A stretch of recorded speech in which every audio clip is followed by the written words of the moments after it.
Welcome to the Meditation Realm, Planeswalkers. I'm Caleb, your guide to the Blind Eternities, and in today's video we have ourselves the Phyrexia All-Will-Be-One Commander deck, the Rebellious Rising. These are the Mirrodins rebelling against the Phyrexians, trying to take over the universe. These decks, the last one, pretty awesome cards. Looking forward to seeing what this one has. Curious to see what we'll get in our collector sample booster. Those are always nice little additional value for these decks to go on top of your normal cards itself. So let's see, these punch outs come with a few more counters. We got +1/+1 counters. We have a charge counters, +1/+1 counters, and charge counters. Alright, so that's the insert counters on that.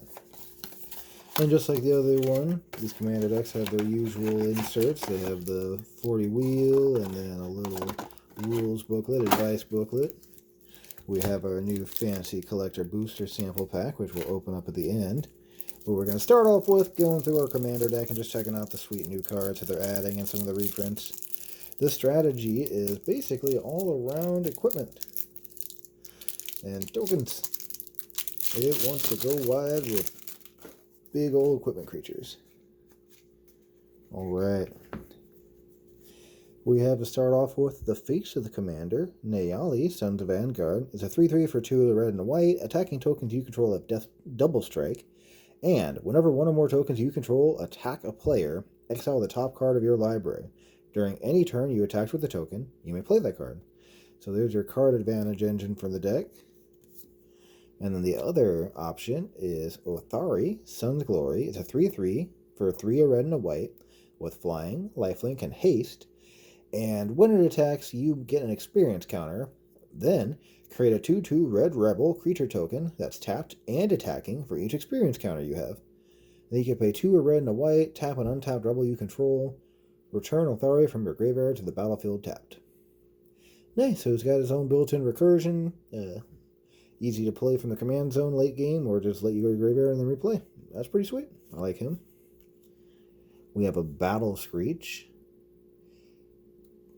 Sorcery, 2/1 white, or 2 white, create 2/1 bird tokens, flashback, tap 3 untap white creatures you control. Okay. Pretty sure that's a reprint. Cut a Deal. Generous Gift. Golden Knight Commander. The usual token stuff here. Tangible Virtue, Midnight Haunting, Path to Exile. Always good to have that removal. Then Swords to Plowshares or Staples. Phantom General. Prava of the Steel Legion. Hate Mirage.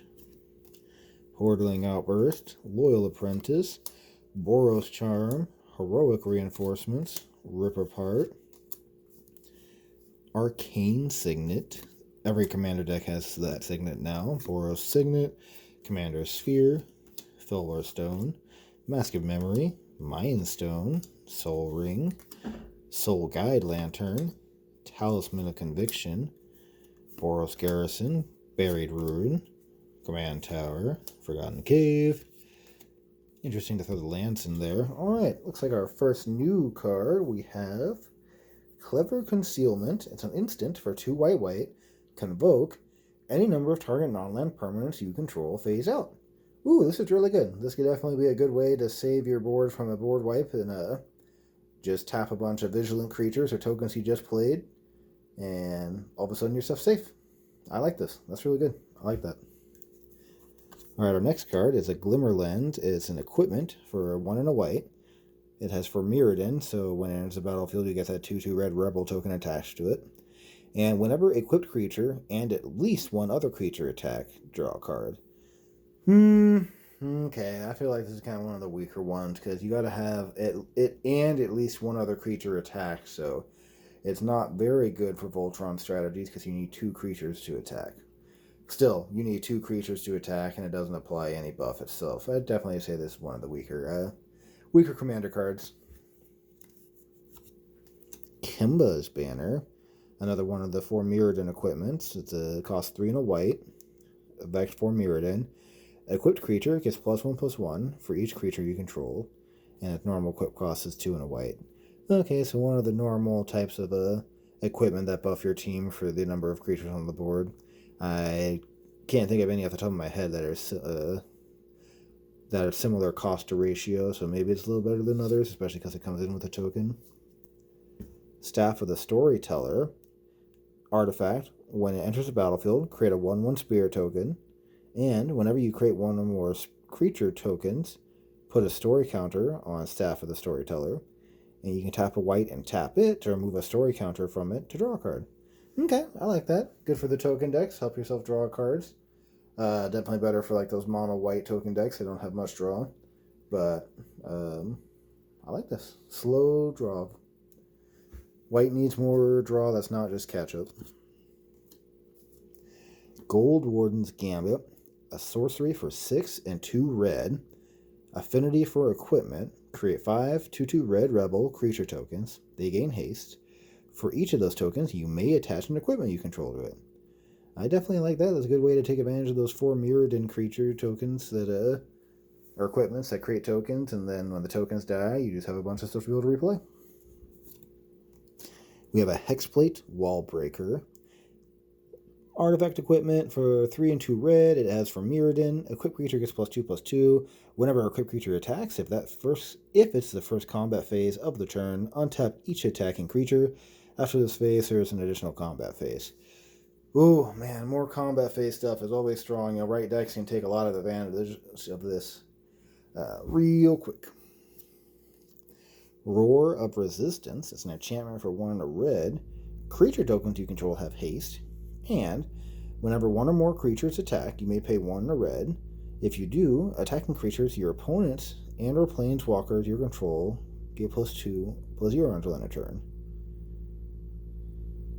Interesting.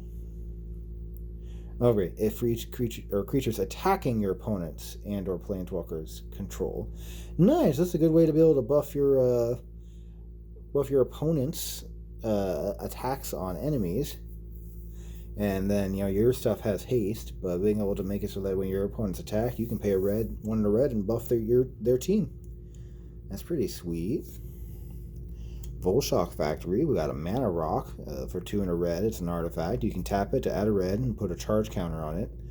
Or pay 2 a red and tap it, sack it, create an XX Cuddless Golem artifact creature token with haste, or X the number of charge counters on it. You can only activate it as a sorcery. But still, red ramp doesn't have very much as far as consistent artifacts. This is something that you can build up into the late game, and after you've used this 5 or 6 times, just sack it and get yourself a big body to help finish out some extra damage. I'm all for that. Especially because you don't sacrifice the token at end of turn, you just get it. Call the Galapagos, good token reprint. Collective Effort. Court of Grace. Elspeth Tyrell. Oh, poor Elspeth. I'm curious to see what's going to happen in the story with her. We got our Angel of Emeria, Felidar Retreat, Finale of Glory, Flawless Maneuver, Harmonious Archon, Hour of Reckoning, Increasing Devotion, Mace of the Valiant, Martial Coup, the new one that we got in White Sun Zenith. Blows this out of the water. Even if it's not, you get tokens that can't block, the toxic effect on them can just be so game-ending. Wipe the board, have a bunch of tokens to be able to take out somebody in 1 to 2 turns. Absolutely terrifying. Maul the Skyclaves, Minter the Meek, Slivering Squadron, White Sun Zenith, Chain Reaction, Dragon Master Outcast, Legion Warboss, Siege Gang Commander, Adriana, Captain of the Guard, Assemble the Legion, Jorkadine, the Purveiler, Idol of Oblivion, Loxodon Warhammer, Myr Battlesphere, Solemn Simulacrum, good old sad robot. Now we got our lands. It looks like Castle Ardenvale, Castle Embereth, Exotic Orchard. Like I said, in every commander deck, Furycon Snarl, Carekeep, Slayer Stronghold, always a great land for the Boros decks. Temple of Triumph, Windbrisk Heights, Myriad Landscape, Path of Ancestry, Sacred Step, Temple, and then we got a bunch of basics, it looks like, to finish off. Alright. Basics, and then our thick commander face in that foil etching. Oh, almost like that more than the normal art. Too bad it's not available with that. A good old Monarch token. And the rest of our tokens. Alright, right on. Seems like it could be a very fun deck. Very more token-based than equipment-based than I thought, but definitely a fun strategy. Red-White's been well known to go wide. Now let's see how wide our collector booster sample can get here. Again, I think it's pretty sweet that they add these in for the little extra value. I think it's the variant that can determine whether the long-term value of these commander decks really hold. Because sometimes you get singles in them that just aren't that great, and the commander decks kind of flop. But if the set itself has some chase cards that become harder to get, getting that chance at just one of them in your collector sample can definitely bite people. So I'm wondering what we're gonna get here. All right, we have Malcator, the Purity Overseer, and it's Phyrexia in like black and white style art. Okay. Not a bad card. Definitely not something I think you should build a commander around, but it could go into those blue-white artifact flicker decks. There you go, blue-white flicker decks and makes tokens. And then our foil is a common Rustmine Cultivator. Right on. Again, collector samples. Nice to have a little something. Sometimes you get something big, sometimes you just get something small. That's how these collector samples work. Thank you for joining me, Planeswalkers. Always glad to have you here. Like, share, subscribe if you haven't already. I'll be having more videos coming out soon. Looking forward to going through these bundles with the complete cards and getting these oil slick sweet bad boys.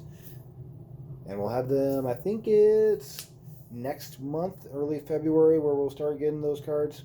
But looking forward to seeing you then. Thanks again, Planeswalkers.